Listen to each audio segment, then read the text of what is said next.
Pocket notes की हमारी series में आपका स्वागत है। 11 फरवरी से आपकी रट्टा मार सीरीज भी आपके लिए आने वाली है। 100 से लेकर इस टॉपिक की संपूर्ण यूनिट 10 को deputy collector Pankaj Parmar interview द्वारा पूरा कवर कराया जाएगा।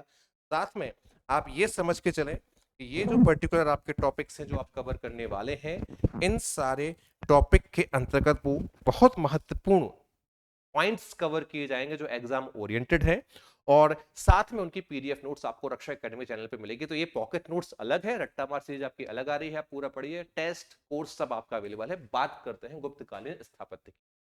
सबसे पहले यहां पर अगर हम देखें छोटा सा, तो धार के अंतर्गत यदि हम बात करें तो धार की गुफाएं हमें मिली है। प्रश्न अगर आपसे पूछा जाए तो धार की गुफाओं का संबंध मुख्यतः बौद्ध धर्म से है।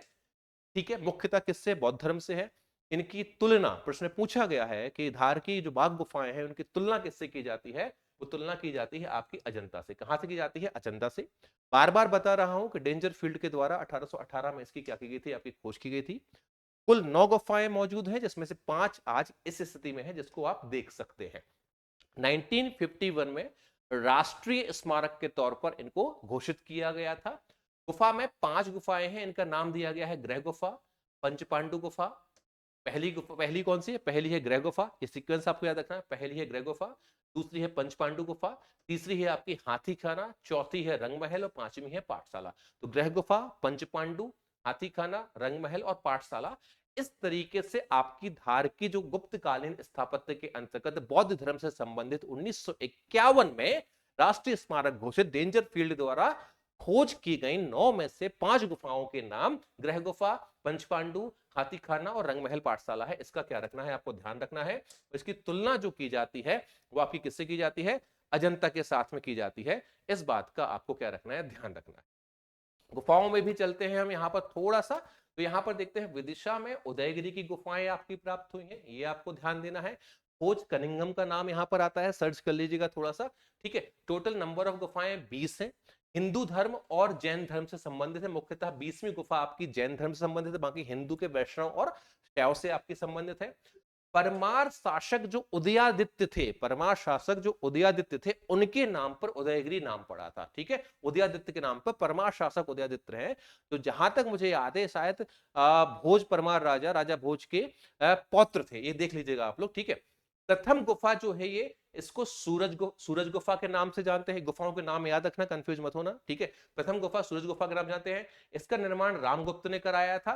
ठीक है, रामगुप्त का आपको ध्यान रखना है कि बहुत अच्छे तरीके से ध्यान रहे कि पहली गुफा सूरज गुफा रामगुप्त ने बनाई थी, चौथी को बीन गुफा कहते हैं, पांचवी को वराह गुफा कहते हैं। वराह आप जानते हैं कि भगवान विष्णु का एक अवतार है जिसमें पृथ्वी को वो अपने सिंह के ऊपर लिए हुए हैं। जब समुद्र में एक प्रकार से अपना प्रलय आया था तब पृथ्वी को उन्होंने बचाया था। उसका चित्रांकन यहाँ पर बीन गुफा के अंतर्गत की गई है। एक मूर्ति है यहाँ पर।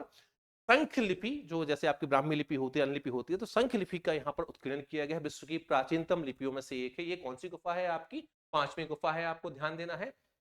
एक बात और ध्यान देना, बराह गुफा जो है, बराह जो मूर्ति है, बराह मूर्ति केवल और केवल आपकी पांचवी गुफा उदयगिरी में मिलती है। इसके अलावा रायसेन में आशापुरी जो है, वहां पर भी बराह की प्रतिमा है, और सागर के एरण में भी बराह की प्रतिमा आपकी मिलती है। तो थोड़ा सा इस कंफ्यूजन पॉइंट में आपको ध्यान देना है। ठीक है, 13वीं जो हम बात करें यहाँ पर, शेषशाही विष्णु की मूर्ति यहाँ पे 12 फीट की मिलती है। शेषशाही विष्णु की क्या है? आपकी 12 फीट की मूर्ति मिलती है। इस बात के ऊपर आपको ध्यान रखना है। 20वीं गुफा जिसका निर्माण किसने कराया था? कुमार गुप्त ने कराया था। ये अकेली ऐसी गुफा है जो जैन धर्म पार्श्वनाथ से संबंधित है। तो कुमार गुप्त ने 20वीं गुफा उदयगिरी में जो बनाई थी वो जैन धर्म से संबंधित है।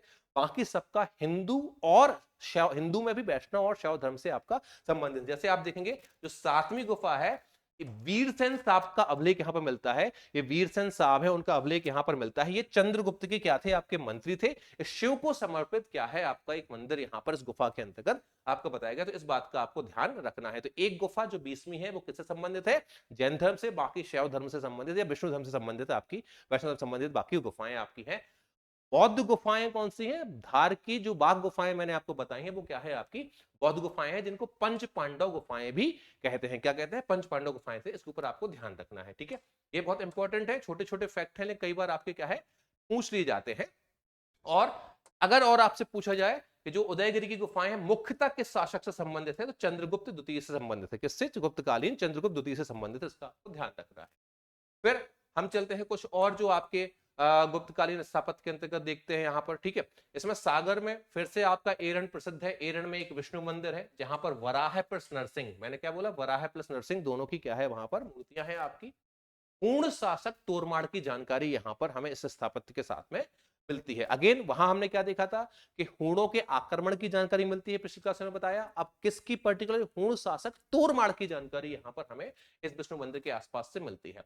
सतना में आपका जो है भूमरा है, जिसको भरकुलेश्वर शिव मंदिर कहते हैं, यह भी गुप्तकालीन है। सतना में भूमरा भरकुलेश्वर शिव मंदिर क्या है आपका, गुप्तकालीन है, आपको ध्यान रखना है।